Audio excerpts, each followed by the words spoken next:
The for sale sign had appeared in my front yard on Tuesday morning. By Saturday, my parents were hosting an open house in the property I'd owned for 6 years. I sat in my study, laptop open, reviewing acquisition documents for the commercial plaza I was purchasing downtown. Through the window, I could see potential buyers streaming through my front door, my mother greeting them with practiced enthusiasm. "Welcome. This is a stunning property. 4,200 square feet, completely renovated chef's kitchen, incredible backyard. We're very motivated sellers." Motivated sellers. Of a house they didn't own. My phone buzzed with messages from my sister Ashley's wedding planning group chat. Mom had added me without asking. "Mom, the open house is going great. Already have 3 serious offers. Ashley's dream wedding is happening. Party popper. Ashley, I can't believe you're doing this for me, Mom. The venue I want is $85,000, but it's so worth it. Dad, just collected a $10,000 earnest money deposit from a couple who love the house. This is going to work out perfectly." I typed a message to my real estate attorney Victoria Chong. "They're collecting deposits now. How fast can you get here?" Victoria, 20 minutes. "I'm bringing the full title documentation and a police officer. This is going to be memorable." My parents had announced their plan at Sunday dinner 2 weeks ago. Ashley was getting married in 6 months, and she wanted a wedding that would make a statement. Estimated cost, $200,000. "We'll sell your house, Megan," Dad had said as if it were already decided. "You've been living here rent-free anyway. Time to contribute to the family." Rent-free. In the house I'd purchased at age 27 for $680,000. Cash from my earnings as a commercial real estate developer. "This house is mine," I'd said calmly. "I own it. It's not for sale." "Don't be selfish," Mom had snapped. "Ashley's wedding is a once-in-a-lifetime event. You can find a nice apartment somewhere. This house is too big for you anyway. I own this house. It's in my name. You can't sell it." Dad had waved dismissively. "We looked into it. You're our daughter. We're your parents. Legally, we can make decisions about family assets on your behalf." They couldn't, of course. That's not how property law works. But they'd consulted some friend of a friend who'd given them spectacularly bad legal advice, and they decided to run with it. I'd watched them list the house online. Watched them schedule showings. Watched them collect information from real estate agents about comparable sales. I'd said nothing. Just waited. Because sometimes people need to learn lessons the hard way. Through the window, I saw Dad shaking hands with a young couple, accepting what looked like a check. My mother was showing another family the master bedroom. My bedroom with my clothes still in the closet. "The current occupant will be moving out within 30 days, I heard Mom say as the tour group passed my study door. "She's been living here temporarily, but the house is definitely available." Temporarily. For 6 years. My phone rang. "Victoria. I'm pulling up now. Officer Martinez is with me. Are they actively showing the property?" "Open house in full swing. They've collected at least 1 deposit that I've seen." "Perfect.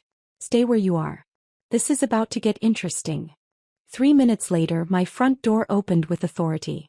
Victoria's voice cut through the ambient chatter of house hunters. "Excuse me. Can I have everyone's attention, please?" The conversation died.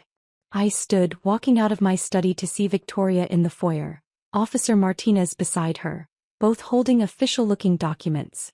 "I'm Victoria Chong, real estate attorney. This open house is being conducted fraudulently. This property is not for sale.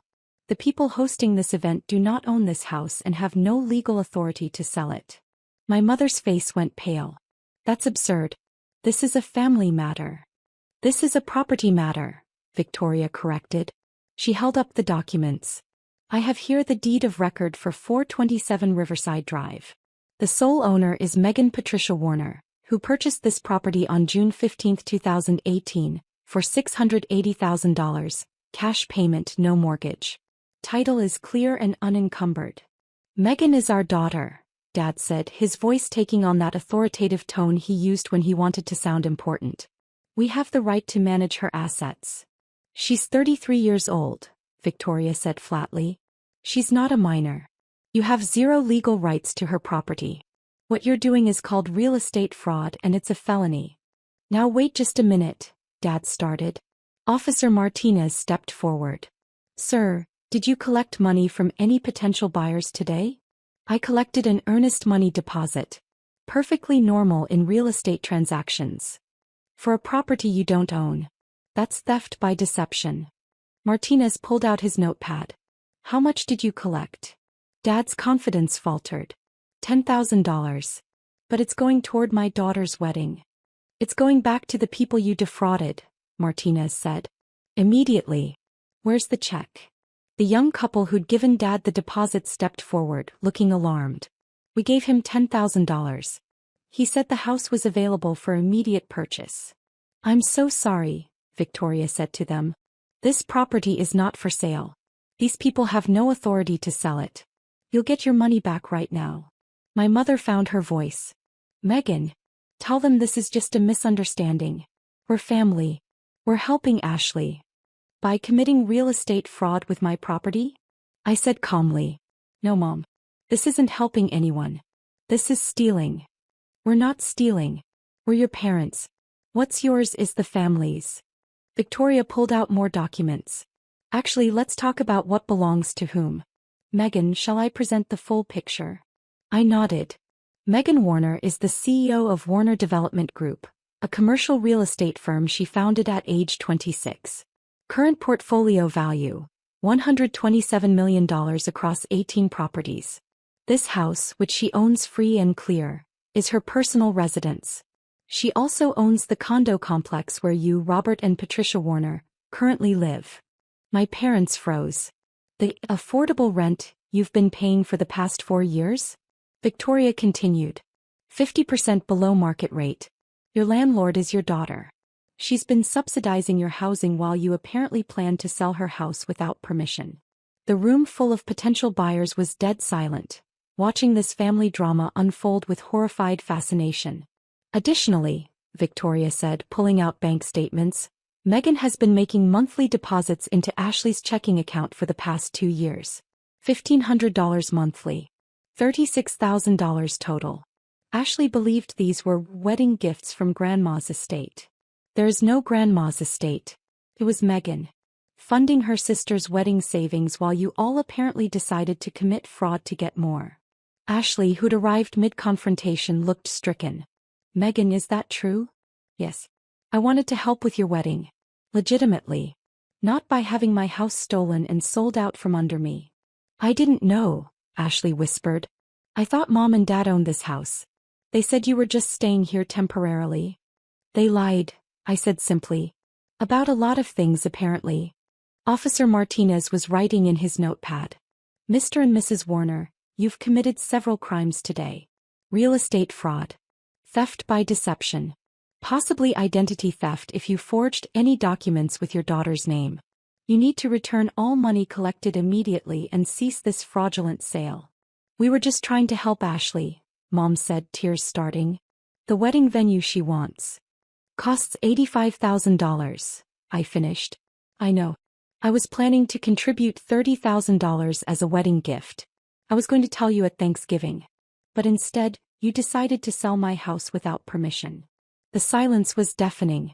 So here's what's going to happen, I said, my voice calm but firm. Everyone who gave you money today gets refunded immediately. You're going to apologize to every single person in this room for wasting their time with a fraudulent listing. The for sale sign comes down. The online listings get deleted. And you never, ever attempt to sell property that isn't yours again. And the wedding contribution? Dad asked quietly. There isn't one anymore. Ashley can have the $36,000 I already gave her. But the additional $30,000? That was contingent on you all treating me with basic respect and not committing felonies with my assets. She was crying now. Megan, I'm so sorry. I didn't know they were doing this. I thought. You thought you deserved a $200,000 wedding funded by selling your sister's house. Even if they had owned it, Ashley, did you ever ask if I was okay with being displaced for your party? She couldn't meet my eyes. Victoria addressed the room of disappointed house hunters. I apologize for wasting your time today. This property is not for sale and was never legitimately listed. If you gave money to these people, please stay so we can process your refunds. Otherwise, thank you for your patience. The crowd dispersed slowly, some shooting disgusted looks at my parents, others just grateful to escape the awkwardness. After the refunds were processed and the last confused buyer had left, my family stood in my foyer looking lost. What happens now? Mom asked quietly. Officer Martinez, are you pressing charges? I asked. He looked at my parents with clear distaste. That's up to Ms. Warner. She's the victim here. I considered it. Watching my parents sweat. Watching them realize they'd committed actual crimes. No charges, I said finally. On one condition. You move out of my condo within 60 days. I'm selling that building and I don't want to be your landlord anymore. Find your own place. Pay market rent. Learn to live within your actual means instead of mine. Megan, Dad started. I'm not negotiating. You tried to steal my house. You're lucky I'm not having you arrested. But this, I gestured around my home, this is over. The subsidies, the secret gifts, the funding your lifestyle while you treat me like I'm nobody? Done. We never treated you like nobody, Mom protested weakly. You tried to sell my house without asking me. You told buyers I was a temporary occupant in my own home. You've been living in my property at half price while planning to profit from my assets. That's exactly how you treat someone you consider nobody. Ashley approached hesitantly. Megan, I really didn't know. Can I still have a relationship with you? I looked at my little sister. 26, engaged, caught up in wedding fever and our parents' manipulations. That depends on you, Ash. Can you have a relationship with me that doesn't involve me funding your dreams while being treated as invisible? I want to try, she said softly. I'm sorry. For all of it. Then we'll try. But the $85,000 venue? Find a different one. The money I gave you is all you're getting from me. The rest is your responsibility. She nodded, still crying. My parents left without another word. Dad clutching the refund receipts. Mom dabbing at her eyes with tissues. After they were gone, Victoria started packing up her documents. You handled that well. Did I? I feel like I just nuked my family relationships. You set boundaries with people who were committing crimes against you. That's not nuking relationships. That's basic self-respect. She paused. For what it's worth, the shock on their faces when I revealed your actual financial situation. Priceless. I laughed despite myself. They really had no idea. Because you never told them. I wanted to see if they'd respect me without the money. Turns out they didn't respect me even with it. They just wanted to steal it.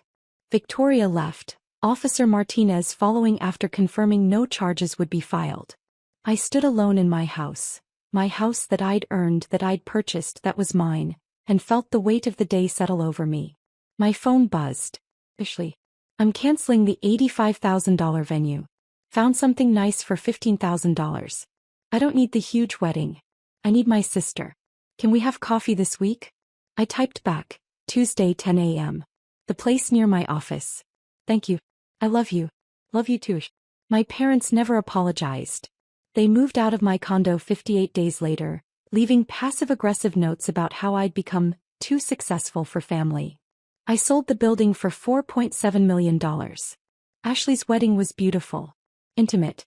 $15,000, mostly funded by the money I'd already given her. She invited me to help plan it. Asked my opinion. Treated me like a sister instead of an ATM. My parents weren't speaking to me. That was fine. The house they tried to sell stayed mine.